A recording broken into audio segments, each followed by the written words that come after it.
The sun hung low over the parched land, bleeding gold and rust across the sky. The Hartley estate loomed over the valley, all white pillars and polished wood, too clean for the dust-covered land it ruled. The porch groaned as Lucien Hartley leaned lazily against one of its beams, a smug smile curling his lip. His cream waistcoat gleamed in the dying light, a stark contrast to the iron shackles clamped around the girl behind him. Clara sat still, her eyes fixed on the horizon. Dirt smudged her cheeks, and her dress, once blue, was sun-bleached and torn. She didn't cry. Not anymore.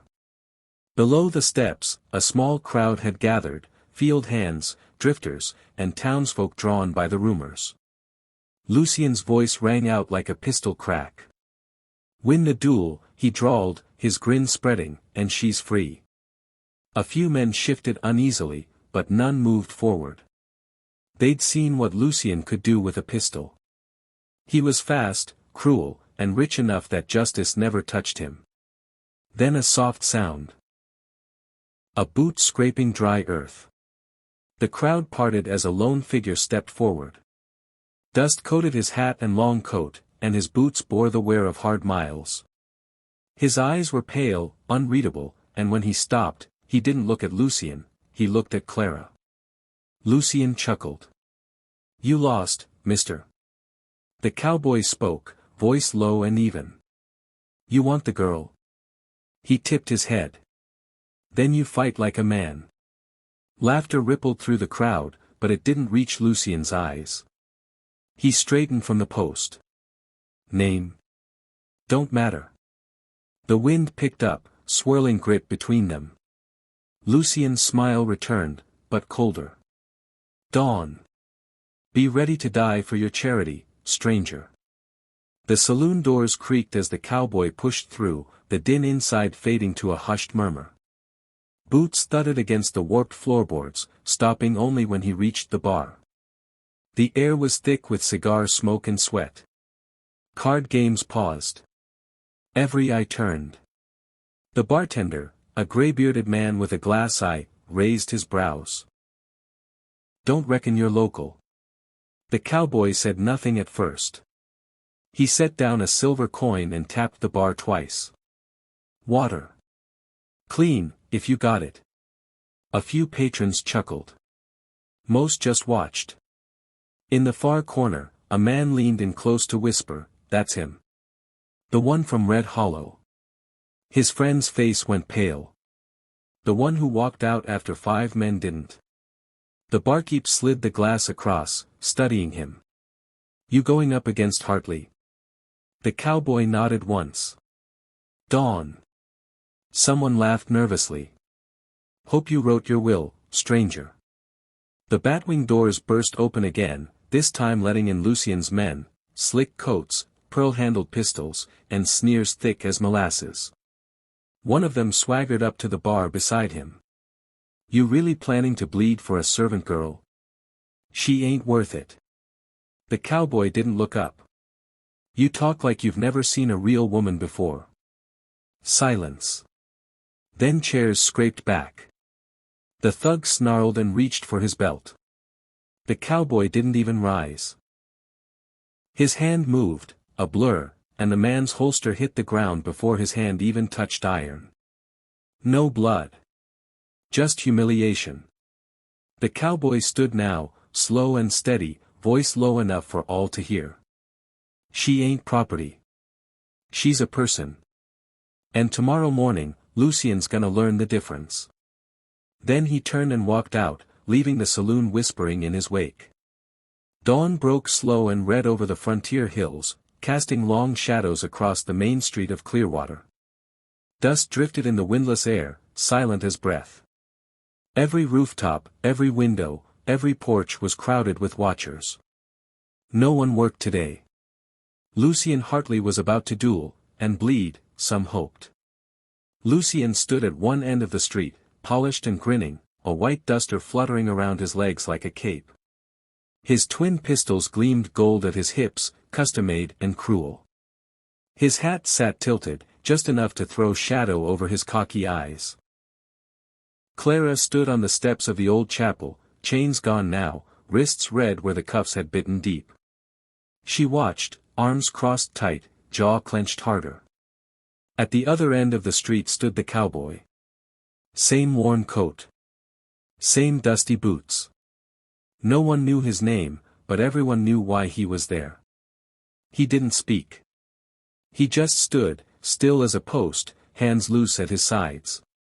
"Ready," called the town marshal, voice shaky. No one envied his job today. Lucien tipped his hat, winked. "Let's put the dog down." The marshal raised a white handkerchief between them. It fluttered once, and dropped. Lucien drew first, fast as lightning. But not fast enough. The cowboy moved like a whisper of wind. One shot cracked. Lucien cried out, spinning as his pistol flew from his hand and clattered to the dirt. A red line streaked his forearm, clean, shallow. Silence. Lucien stared, stunned and furious. Blood dripped onto his boot. The cowboy holstered his weapon. "You're still breathing," he said flatly. "Be grateful." Clara exhaled for the first time in what felt like years. And the whole town finally saw Lucien Hartley without power. Just a man, beaten. The morning sun climbed higher as the crowd thinned, whispers trailing off like smoke. Lucien had limped off with his pride bleeding worse than his arm, trailed by his men, no longer jeering. For the first time in memory, Clearwater saw him walk away without having the last word. Clara stood alone at the edge of the chapel steps, arms wrapped around herself. The shackles were gone, but the weight still lingered. She watched as the cowboy walked to his horse, a worn gray mare tethered under the shade of a cottonwood. He didn't look back. She hesitated. Then her bare feet crunched softly on the gravel as she made her way across the dusty street. "Wait," she called, voice hoarse from silence. He stopped, but didn't turn. "You're free now. No one owns you. Not him. Not me." "I know," Clara said. She came to stand beside him, hands fidgeting with the frayed edges of her sleeve. "That's why I want to come with you." He turned slowly then, eyes narrowing. "Why?" "Because you saw me," she said. "Not just someone to rescue. Not just someone to use." The mare snorted as he studied her. His face was unreadable, carved from dust and old scars. Finally, he nodded once, slow. "You ride behind me," he said. "For now." Clara smiled faintly, tears welling, but she blinked them back. She swung up behind him, clutching the saddle horn, not him. He clicked his tongue, and the mare began to move. They didn't say goodbye. There was no need. The people of Clearwater watched them ride out, two silhouettes against the blazing sun. No longer captive and savior. Just two people, choosing the same road forward. The sun dipped low behind the hills as the pair rode in silence across the open prairie. Golden grass swayed with the wind, and the path ahead stretched on, wide, wild, and unwritten. Clara sat straighter now, the weight of the past loosening with every mile. Her bruises still ached, but the bruises inside, the ones no one saw, had started to breathe. She wasn't running. She wasn't escaping. She was moving on. The cowboy, still nameless, rode steady, gaze fixed on the horizon. He didn't speak unless there was something worth saying.